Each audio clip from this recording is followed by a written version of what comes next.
Hello everyone, my name is Vivin Amram and in today's video we are going to talk about equipotential surfaces. So as the name suggests, equipotential. Equi means equal, potential means obviously potential, we're talking about V, right? So surfaces, that means surface, so that means those surfaces which have equal potentials, right? So this is something which we're going to discuss today. So without wasting any more time, let's get started.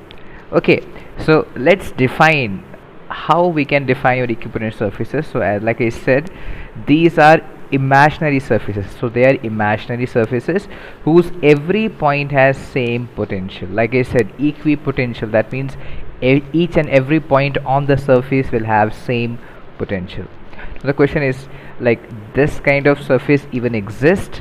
Yes, it exists. Let me just give you an example. Okay, let's say if I have a positive q charge, yes or no? So obviously we know this positive q charge, because of this positive q charge the electric field lines will be going out, radially out, in every possible direction. Is that a yes or no? I hope everybody agrees with this. Yes, great. Now imagine a sphere around this. Let's say, let me imagine a sphere. So I'm just making a sphere with dotted lines. So this is a sphere, right? Now let's say this is a sphere of radius r1. Alright, great. So as you guys can see, this sphere, because of this positive charge, the electric field lines will be going perpendicular, radially outward, right, from this sphere. Is that a yes or no? I hope everybody agrees with me. Yes. Okay, great. Now if that is understandable, you tell me, if somebody asks me what is the potential at point A, let's say at potential at point B, let's say potential at point C, let's say potential at point D. So I have 4 points. You guys can see A point, B point, C point, D point. All I want to know is what will be the potential at A point, B point, C and D point. Alright, so we already know how to find out the value of potential, right? So if let's say if I have a positive q charge and let's say some r distance away I want to find out, let's say at point P I want to find out electric potential, right? Then the value is V is equals to, yes, this K Q upon R. It's pretty simple, right? So I'm going to use the same concept here, right? So you guys can see this is again at some r1 distance, right? Again point B is also at r1 distance, because anyway it is the radius, right? Point C is also some r1 distance away and point D is also r1 distance away. Is that a yes or no? So potential at VA, can I write it like this, K Q upon r1? What about potential at B? Can I again write it K Q upon r1, right? What about point C? Can I again write it K Q K Q upon r1? I hope that is understandable, right? Achha, what about potential at C, D point? So again, can I write it like this, K Q upon r1? So can you guys see, potential at A is actually equal to potential at B, is actually equal to potential at C, is actually equal to potential at D, and the value is K Q upon r1. Is that a yes or no? Right? And you guys can see, it's not only this A, B, C, D point. I can take infinite number of points on the surface of this sphere, right? And at each and every point I will get the same value of potential. Is that a yes or no? Is that a yes or no? So tell me, this sphere is actually an equipotential surface, because according to our definition, whose every point has same potential, right? So it's a surface whose every point has same potential, right? So can you guys see here, each and every point on this surface, or I should say on this sphere, is actually same, right? Potential value is same, right? So tell me, is this a equipotential surface? Is that a yes or no? Right? So let me just write this surface. Let's say this is my S1 surface, which is like equipotential surface, right? Now let's imagine, let me draw one more sphere, right? Let me draw one more sphere. This time the radius of the sphere is different. Now the radius of the sphere is different. Let's say the radius of the sphere is this time r2. So tell me, this big square which is having radius r2, this sphere is also an equipotential surface. Is that a yes or no? I hope you guys can understand that. Yes, because anyway, again, if I take a D point here, if I take a point here, if I take a B point over here, if I take a C point over here, so all this A, B, C, D point will have the same potential. The value of potential will be K Q upon, this time the radius will be bigger, upon R2.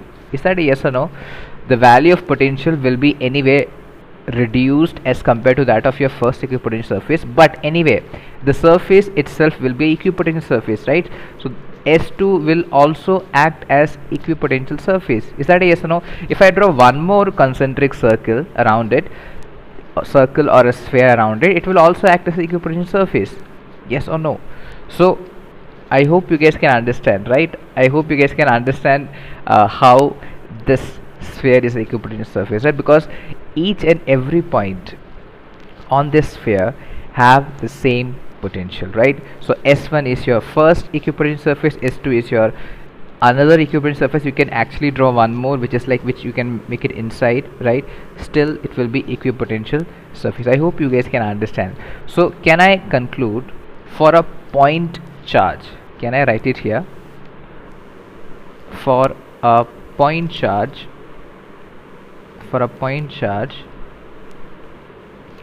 concentric spheres will act as equipotential surface. Yes or no?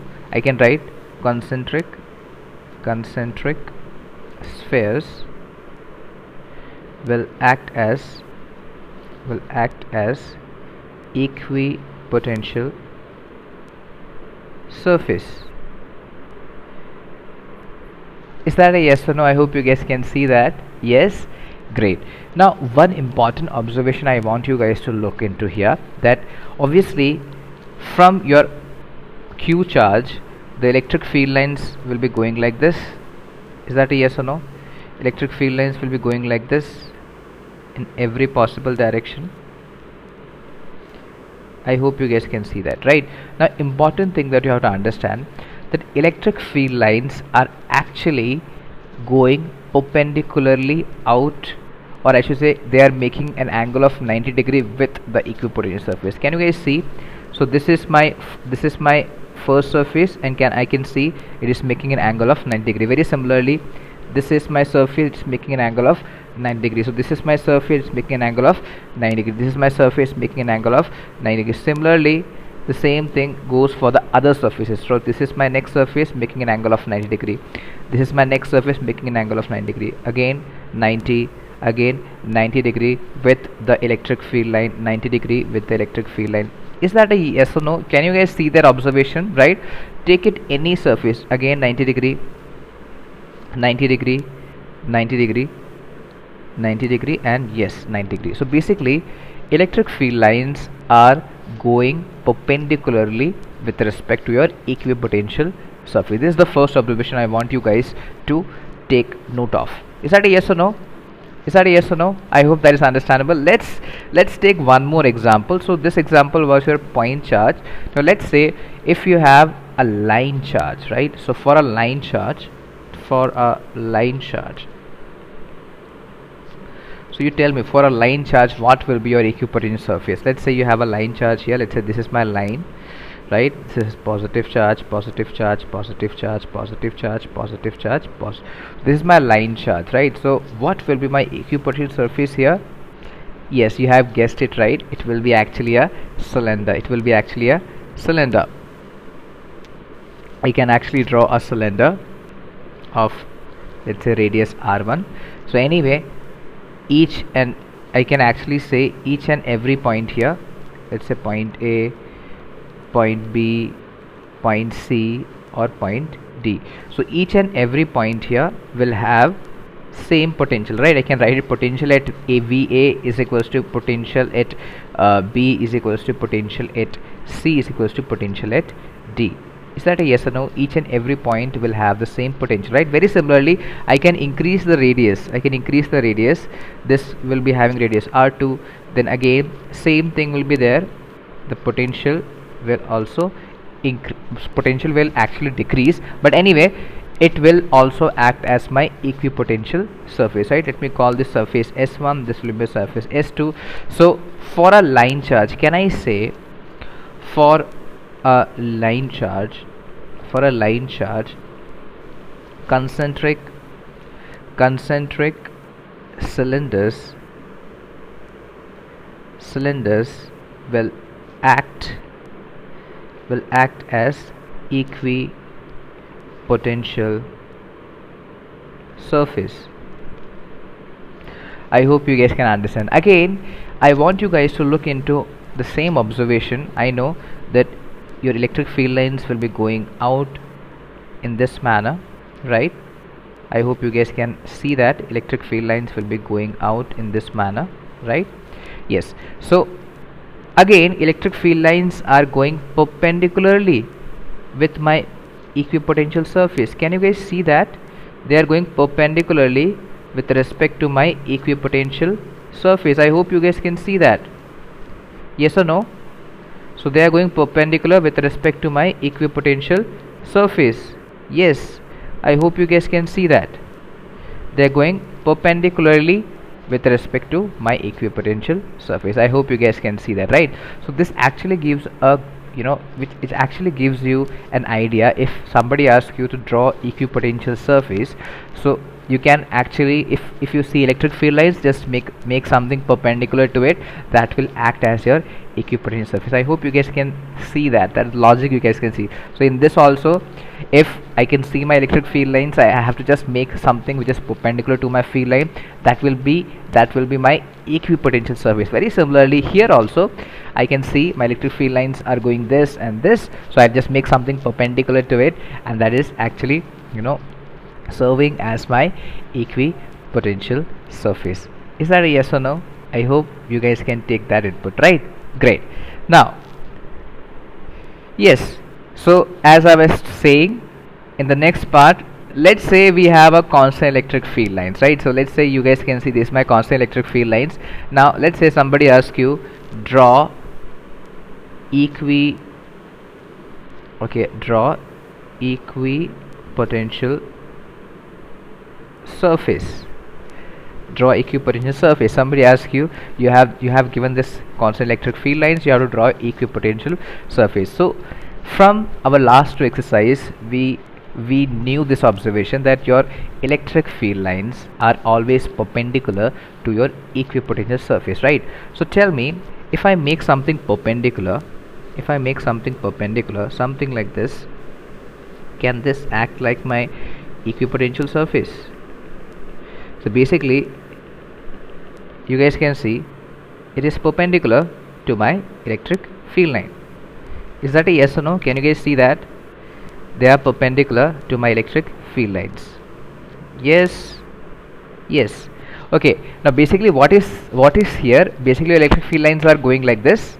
I'm actually cutting it with a plane, right? This plane that is cutting my electric field lines. So this plane will be my equipotential surface. Right? So I hope you guys can see the plane. Let me just draw the plane. So planes are something like this. I hope you guys can see it. Yes. So it is something like this. I hope you guys can see.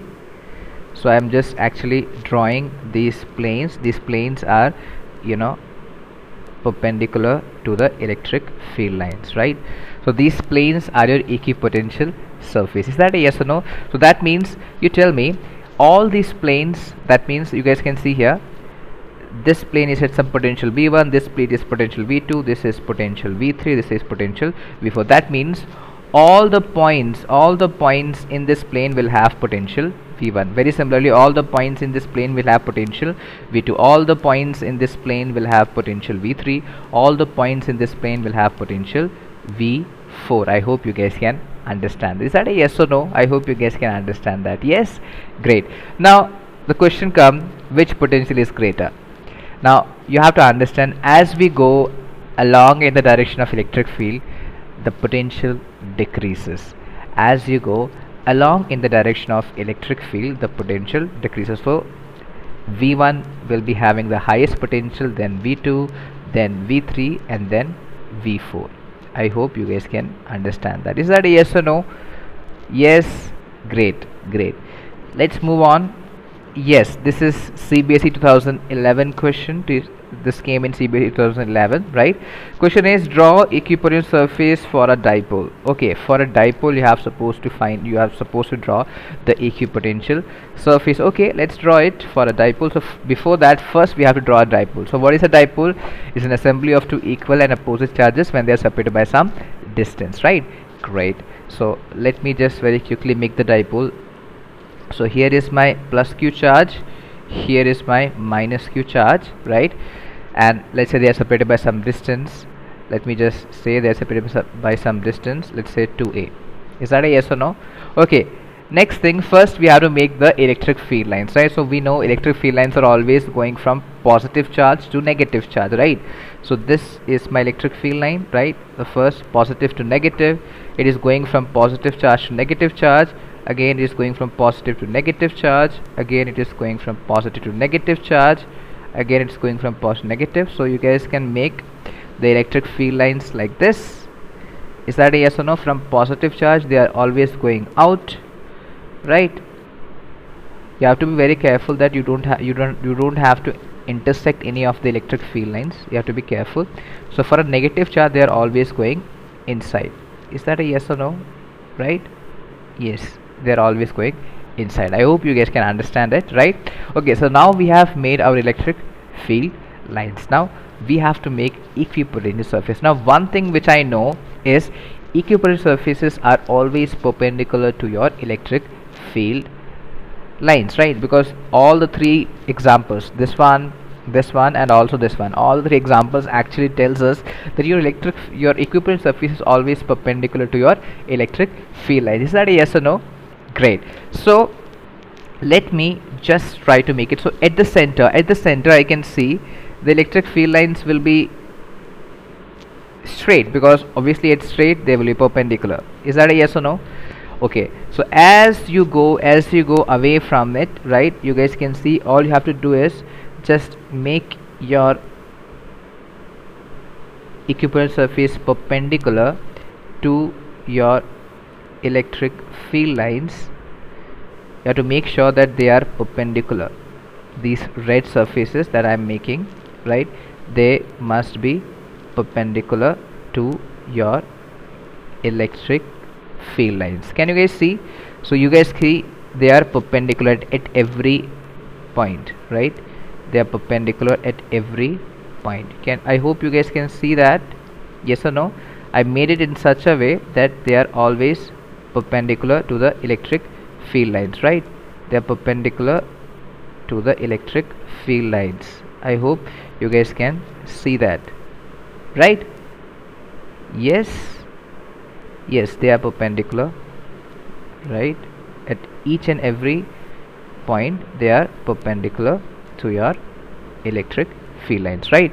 So these red lines that I made, these are your equipotential surface to your dipole. I hope that is understood. Is that a yes or no? Yes. Great. So that is understandable. Let's go to some of the properties of your equipotential surfaces. Now first property is very straightforward, which we already knew actually, that they are always normal to electric field lines. Yes, we knew this property, we were using this property all over here, right? So electric field lines are always perpendicular to your equipotential surface. So first property is done and dusted. Great. Next one, no two equipotential surfaces can intersect. Now this is something which we can actually argue. So I'm saying no two equipotential surface can intersect. Now how I can say that? Let's say I have this plane, let's say this is my equipotential surface, right? So let's say this is at some V1 potential, right? That means each and every point of this plane will be at V1 potential, right? Let's say I have another plane which is like intersecting with my equipotential surface, and let's say this is at some V2 potential. So you guys can see at the intersection point, it has two potential, V1 also, V2 also, which is not possible anyway, right? So this is not possible because it's a paradox, right? How can two planes which are saying that their equivalent surface will they'll have separate potentials, and at the point of intersection they are having two, right, two potentials, right? So that is like not possible, right? So that's why this no two equipotential surface can intersect, right? It is very similar as we discussed about electric field lines. No two electric field lines can intersect because at the point of intersection the charge or the test charge will experience force in two directions, just like again not possible, right? So similar logic here also, right? So no two equipotential surface can intersect, right? Great. Third one is important. Work done by applied force in moving a charge from one equipotential surface to another equipotential surface is not zero. Now this is important. Why this is important? Let me just draw it, and you guys I can make you guys understand. Let's say I have this positive charge, right, and I have this equipotential surface 1, and I have this another equipotential surface 2. Great. So let me just, this is my surface 1, this is my surface 2, both are my equipotential surfaces, right? Okay, let's say a surface 1 has a potential V1, surface 2 has a potential V2, right? Great. Now according to our property is saying that work done by applied force in moving a charge from one equipotential surface to another equipotential surface is not zero. That means I have a charge here, let's say at V1 potential I have this charge Q1. So obviously I want to move this charge from Q1 to this second equipotential surface, right? So anyway I have to apply some force, I have to work, right? So I can see the work done by the applied force is actually given as the charge which is being moved. So you guys can see the charge is moved from a place where potential is V1 to a place where potential is V2. I hope you guys can understand that, right? So I can simply write it here, the charge is moved, right, and this is V final minus V initial. So I guess can see that V final have some value and V initial have some value, so definitely there will be a difference here, the value, there will be a finite value here. Similarly charge will also have some value, so work done by the applied force will have some finite value, right? So it's not zero. Work done by the applied force in this case is actually not equal to zero. On the other hand, if you look at the next note here, next note says that work done by applied force in moving a charged particle from a point on an equipotential surface to another point on same equipotential surface is actually zero. Now that actually makes sense, right? Now again you guys can see it in the same figure. Let's say I'm talking about second surface, right?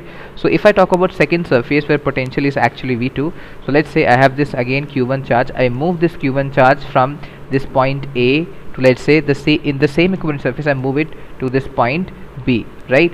So again if I apply the same formula here, that is work done by applied force.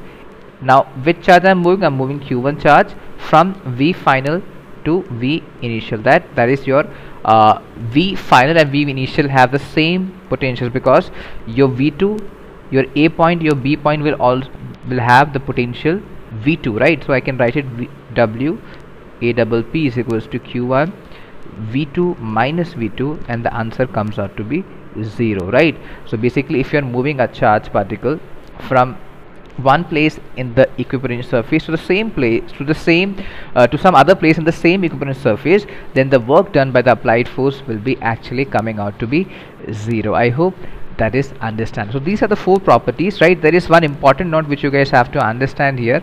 The note says the surface of a charged conductor is equipotential surface. That's why electric field lines originate and terminates normally. The surface of a charged conductor, right? Let's say I can actually draw a charge conductor. Let's say this is my charge conductor, random charge conductor, right?